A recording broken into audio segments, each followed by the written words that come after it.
asexual y puede ser sexual, ¿verdad?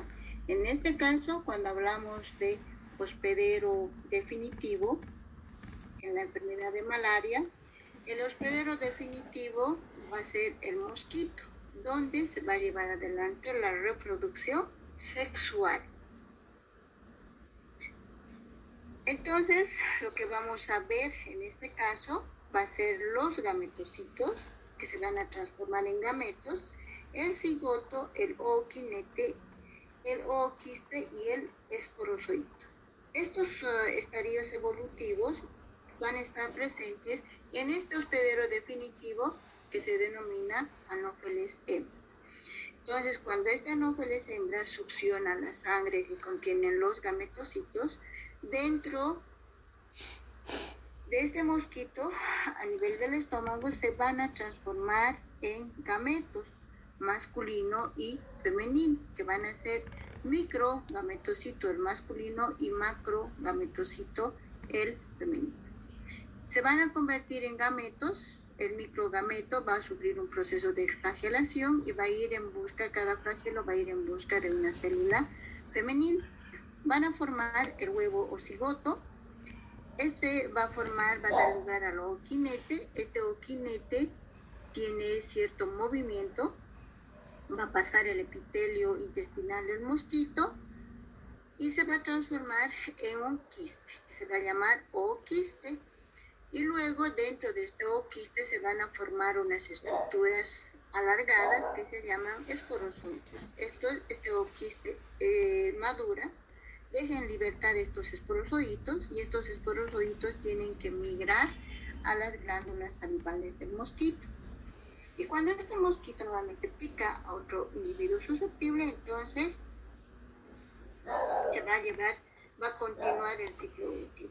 ¿Cuál es el estadio evolutivo infectante? Va a ser los esporozoitos, ¿ya? Entonces, en el hospedero definitivo vamos a poder observar los gametos, gametocitos, el cigoto, ooquinete, ooquiste y esporozoito.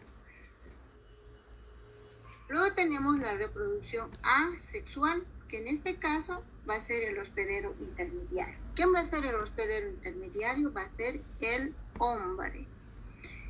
En este caso se va a llevar adelante en dos fases o dos etapas. Uno, a nivel del hígado, formando los esquizontes tisulares y los merozoitos o criptozoitos. Luego en la fase eritrocitaria, a nivel de los eritrocitos, que es esto lo que más a nosotros nos interesa, porque gracias a la visualización del trofozoito, esquizonte, merozoito y gametocitos, nosotros vamos a poder dar o llevar adelante el diagnóstico de esta enfermedad. Entonces, en el hígado, que es la fase preeritrocitaria o exoeritrocitaria o la fase hepática, se forman también los esquizontes por reproducción asexual múltiple, ¿ya? Liberan los merozoitos y estos merozoitos tienen que ir a atacar al eritrocito, que es el hábitat. Entonces se van a formar los trofozoitos, luego se van a formar los esquizontes, se rompen los esquizontes, forman los merozoitos. Estos merozoitos nuevamente pueden parasitar otros eritrocitos o se van a diferenciar en gametocitos, ¿no? Entonces los estadios evolutivos que vamos a ver en el hospedero intermediario va a ser en la fase preeritrocitaria, tenemos el esquizonte tisular, los criptozoitos o merozoitos. En la fase eritrocitaria vamos a poder identificar los trofozoitos, esquizontes, merozoitos y gametocitos. Entonces, en la transmisión de la malaria es importante considerar al vector. Ya sabemos las características que tiene un vector biológico. En este caso, el vector biológico va a ser el Anopheles hembra, que este es un díptero, es hematófago y lleva adelante una metamorfosis completa, que también si nosotros recordamos Parasitología 1, vemos que la metamorfosis completa es cuando vamos a poder observar 4 estadios evolutivos: el huevo, larva, pupa, adulto o imago, ¿no? Y el imago o el adulto va a presentar dimorfismo, es decir, va a ser macho y hembra, o masculino y femenino. Es hematófago, el vector, porque se va a alimentar siempre de sangre. El Anopheles hembra es el único que se alimenta de sangre y necesita esas proteínas sanguíneas para la maduración de los huevos. ¿Cuál va a ser el nicho ecológico de estos vectores biológicos, de los zancudos? Va a ser justamente aquellos depósitos o aquellos lugares donde existen los depósitos de agua, es decir, donde existen aguas estancadas, aguas acumuladas, ¿no? Donde estos vectores van a depositar sus huevos en las orillas de estas aguas estancadas y rápidamente por la temperatura van a madurar a huevos, es decir, a larvas, de larvas a pupas, y en uno salen los mosquitos o los zancudos. En cuanto al ciclo evolutivo, ya habíamos indicado que el ciclo evolutivo que lleva adelante el género Plasmodium es un ciclo evolutivo heteroxeno, ¿verdad? También ya sabemos que el hospedero definitivo en este caso va a ser los mosquitos Anopheles hembra. El hospedero intermediario va a ser el hombre. En el hombre van a presentar 2 fases: la fase preeritrocitaria o exoeritrocitaria o fase hepática, y la fase eritrocitaria que se va a llevar adelante dentro de la sangre y más específicamente a nivel de los glóbulos rojos. Ahora, si construimos nosotros el ciclo evolutivo, ya conociendo todos los estadios evolutivos, nosotros empezamos indicando que los mosquitos Anopheles hembra infectados, es decir, aquellos mosquitos que presentan en el interior los esporozoitos a nivel de las glándulas salivales, estos cuando pican a un hospedero susceptible para retirar o succionar sangre, inmediatamente van a ser capaces de inocular a los esporozoitos. Estos esporozoitos tienen que ingresar, llegan a circulación sanguínea, y por circulación sanguínea al primer órgano que van a ir a afectar va a ser a nivel del hígado. Entonces se va a llevar adelante la fase preeritrocitaria o el ciclo exoeritrocitario o preeritrocitario, donde estos esporozoitos van a ingresar a los hepatocitos. Dentro de estos hepatocitos, estos esporozoitos se van a transformar en trofozoitos, o también que se llaman criptozoitos. Luego, como estos presentan núcleo, entonces van a empezar a formarse por fisión múltiple o esquizogónica un esquizonte tisular. Entonces, el núcleo se va a empezar a dividir, y cada núcleo se va a rodear de su respectivo citoplasma y va a dar lugar a la formación de los merozoitos. Cuando ya está maduro este esquizonte, libera los merozoitos. Estos merozoitos van a ir rápidamente a parasitar, pasan a circulación sanguínea y parasitan directamente a los glóbulos rojos. Empezando lo que es el ciclo eritrocitario o la fase eritrocitaria. Entonces, estos merozoitos,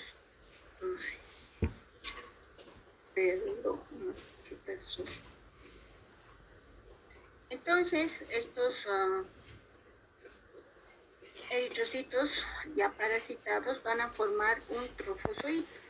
Este trofozoito puede ser joven o maduro y van a optar la forma anular más o menos de un anillo, con un citoplasma delgado, una vacuola central y el núcleo, ¿no? Un anillo engarzado, que es así como se denomina.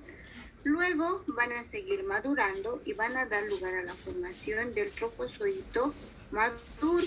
Este trofozoito maduro, su citoplasma va creciendo y se forma ya, opta la forma amiboidal.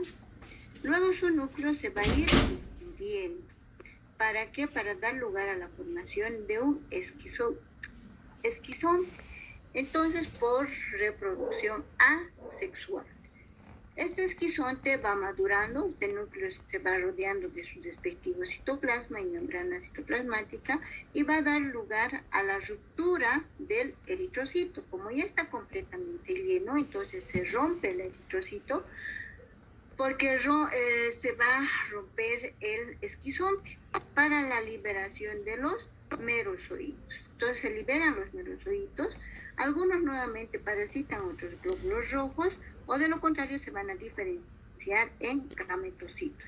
Entonces estos gametocitos van a pasar a circulación sanguínea, viene un nuevo mosquito, pica, succiona la sangre y junto con la sangre van a llevar a los gametocitos, ¿no? El Plasmodium falciparum, el gametocito, va a tener la forma más o menos de media luna. En cambio, el otro va a ser amiboidal o circular cuando hablamos del Plasmodium vivax, ovale o malaria. Entonces lleva junto con la sangre lo que es el mosquito al picar, succiona la sangre que contiene estos gametocitos. Estos gametocitos se van a transformar en gametos. Entonces, el microgametocito va a sufrir un proceso de exflagelación. Puede ser, por ejemplo, puede dar la exflagelación, la formación de gametocitos puede ser entre 8 a 16. Cada gameto, cada flagelo es un gameto y va a ir en busca de otra célula femenina. Va a dar lugar a la formación del huevo cigoto, luego del ooquinete. Este ooquinete tiene movimiento, atraviesa lo que son las células del tubo digestivo del mosquito y van a dar lugar a la formación del ooquiste. Dentro de este ooquiste se van a formar una gran cantidad de células alargadas que contienen contenido nuclear y se denominan esporozoitos. Este ooquiste madura y va a dejar en libertad a los esporozoitos. Estos esporozoitos, que son estructuras alargadas, van a migrar rápidamente a nivel de las glándulas salivales de los mosquitos. Entonces, cuando nuevamente este mosquito encuentre a otro hospedero susceptible, pica, inocula en estos esporozoitos y continúa nuevamente con el ciclo evolutivo. Entonces, es así como se lleva adelante el ciclo evolutivo de género Plasmodium. Pero en todo este ciclo evolutivo, nosotros tenemos que mencionar que en un principio habíamos indicado que pueden ser responsables de las recidivas. ¿Quién va a ser responsable de las recidivas? Va a ser el Plasmodium vivax. ¿Por qué? Porque aquí a nivel hepático, cuando se está llevando adelante el ciclo exoeritrocitario, el hígado, estos merozoitos tienden a ir a afectar a otros esporozoitos, es decir, a otros hepatocitos, a otras células hepáticas. Y van a estar en un estado quiescente, en un estado quieto, ¿no? A eso se van a llamar los hipnozoitos.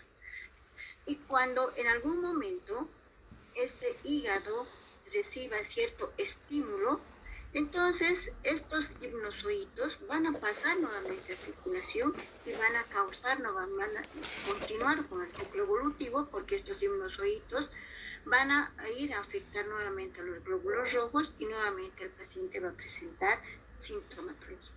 Entonces, esas son las recidivas. ¿Quién es responsable de las recidivas? Generalmente es Plasmodium vivax. En cambio, Plasmodium falciparum siempre estos merosocitos van a ir a afectar a los glóbulos rojos. Ahora, en cuanto a la ruptura del esquizonte a nivel de los eritrocitos, se dice que esta ruptura, cuando se rompe el glóbulo rojo, va a liberar una gran cantidad de sustancias y cuerpos extraños a circulación sanguínea. Entonces, esa liberación, por ejemplo, de restos de glóbulos rojos, restos de productos de metabolismo del parásito, los pigmentos maláricos y todos otros componentes van a ser capaces de estimular y causar la sintomatología que se llaman los accesos palúdicos. Entonces, todos estos componentes actúan como antígenos dentro del organismo y van a ser capaces de causar esa sintomatología. No se tiene claramente establecida esta sintomatología de los accesos palúdicos, pero sí se hace referencia a la ruptura del glóbulo rojo, ¿no? Y casi eso es lógico, ¿por qué? Porque el organismo como tal, cuando se rompe algún componente dentro del organismo, y más si es un estadio parasitario, los parásitos son seres vivos, por lo tanto van a liberar ciertas sustancias producto de su metabolismo, entonces causan una reacción de hipersensibilidad dentro del organismo humano. Responsables de los accesos palúdicos, que es una sintomatología muy característica de esta enfermedad parasitaria. En cuanto a la epidemiología, podemos mencionar que existen siempre ciertos determinantes epidemiológicos, como por ejemplo tenemos la especie parasitaria. Vamos a ver si se trata de Plasmodium vivax, falciparum o qué tipo de parásito es responsable de la enfermedad. Luego, el mosquito. Como habíamos dicho, que el que tiene un mayor riesgo en la transmisión de esta enfermedad va a ser siempre los anofelinos hembra, ¿no? La temperatura y la lluvia en las zonas tropicales y subtropicales también es otro determinante, ya que en estas zonas la temperatura que alcanza van a ser temperaturas superiores a 24 grados centígrados y la lluvia a veces es constante, que permite la acumulación de líquidos en ciertos recipientes, como por ejemplo en las llantas, en algunos recipientes abiertos, le van a permitir la acumulación de líquido y esto va a permitir los nichos ecológicos, es decir, van a actuar como criaderos de los mosquitos, ¿no? Y la distribución de los criaderos, es decir, dónde se encuentran estos criaderos. Y el uso de los fármacos antipalúdicos. Entonces, cuando hablamos de distribución de los criaderos de los mosquitos, por ejemplo, vemos que en estos lugares tropicales y subtropicales se ha visto incluso que actúan como criaderos los tanques de agua, ¿no? Estos tanques de agua, cuando no tienen tapa, en algún momento actúan también como criaderos, ya que estos mosquitos van a siempre ir a buscar para depositar sus huevos el agua, ¿no? Entonces depositan sus huevos en el agua y es un nicho ecológico importante para la sobrevivencia de estos mosquitos. Entonces el reservorio va a ser siempre el hombre y también el mosquito Anopheles hembra. ¿Cuál va a ser el mecanismo de transmisión? Entonces, por favor, les voy a pedir, voy a suspender aquí, ya tenemos pocos minutos, entonces voy a terminar, voy a cesar la sala y ingresan al mismo link, por favor, al mismo link.